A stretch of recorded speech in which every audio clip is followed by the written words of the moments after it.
उत्तराखंड में भी चल रही निर्वाचन एसआईआर प्रक्रिया के तहत आज 14 जुलाई को मतदाता ड्राफ्ट लिस्ट जारी कर दी गई है और इस मुद्दे पर अपर मुख्य निर्वाचन अधिकारी विजय कुमार जोगदंडे से बात की है। हमारे ब्यूरो चीफ राव शफात अली ने।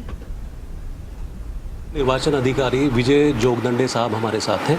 सर, ड्राफ्ट सूची को लेकर के थोड़ा विस्तार से जानना चाहेंगे, कितने प्रतिशत जो वोटर्स हैं वो रहे?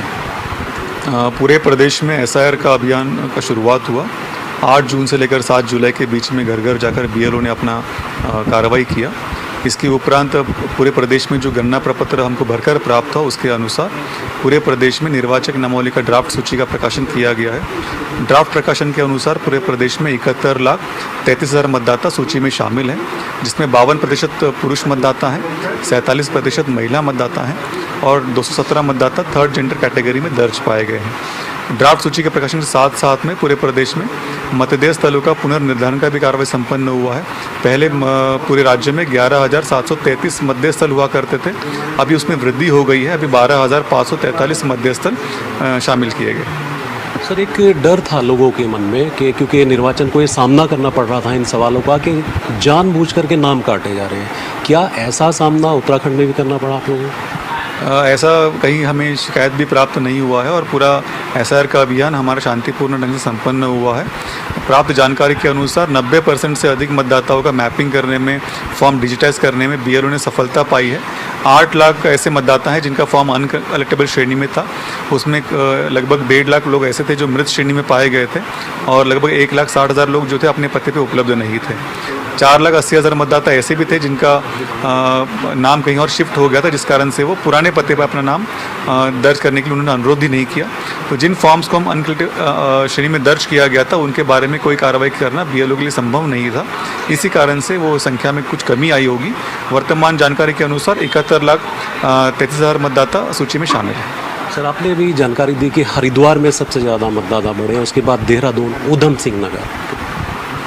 सर्वाधिक मतदाता जो हैं वर्तमान सूची के अनुसार हरिद्वार जनपद में पाए गए हैं, जिसमें 12,46,000 मतदाता वहां पर दर्ज हैं।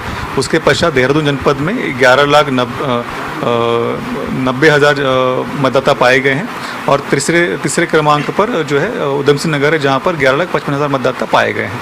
मैं उम्मीद करता हूं कि आगामी जो 14 जुलाई से लेकर 13 अगस्त का समय होगा उसमें जो अन्य मतदाता हैं जिनको किसी संबंध में शिकायत होगी वो अपना फॉर्म 6 भरकर नाम शामिल करने के लिए, फॉर्म 7 भरकर नाम विलोपित करने के लिए और किसी त्रुटि को सुधार करने के लिए फॉर्म 8 भरकर आवेदन कर सकते हैं।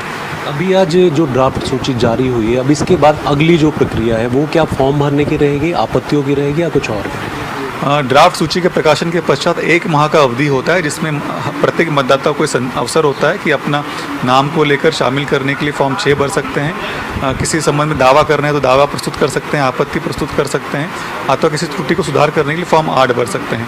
तो मैं अनुरोध करूंगा कि जिनको किसी को अपने नाम को लेकर, किसी अन्य व्यक्ति को लेकर शिकायत है अथवा अनुरोध करना चाहते हैं तो दावा आपत्ति के समय में अपना आवेदन प्रस्तुत करें। सर, निर्वाचन की ओर से उत्तराखंड के इन मतदाताओं को कोई संदेश देना चाहेंगे?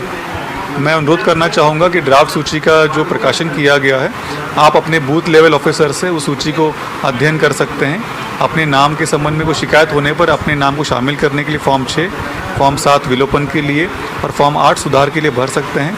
तो घबराने की कोई आवश्यकता नहीं है, ये निरंतर प्रक्रिया होती है। आपको इसके पश्चात भी अपने नाम को शामिल करने के लिए अथवा परिवर्तन के लिए अवसर मिलता रहेगा। हमारे इस अभियान में सभी ने सहयोग किया, उसके लिए एक विशेष धन्यवाद सबके लिए। शुक्रिया बात करने के लिए। तो ड्राफ्ट सूची जारी हो गई है, लेकिन जिनका नाम मतदाता सूची में नहीं आया है तो घबराने की ज़रूरत नहीं है। उसके लिए फॉर्म 6, फॉर्म 7 और फॉर्म 8 भर सकते हैं। कैमरा सहयोगी मोनू राजपूत के साथ मैं राव शफात अली, खबरें अभी तक, देहरादून।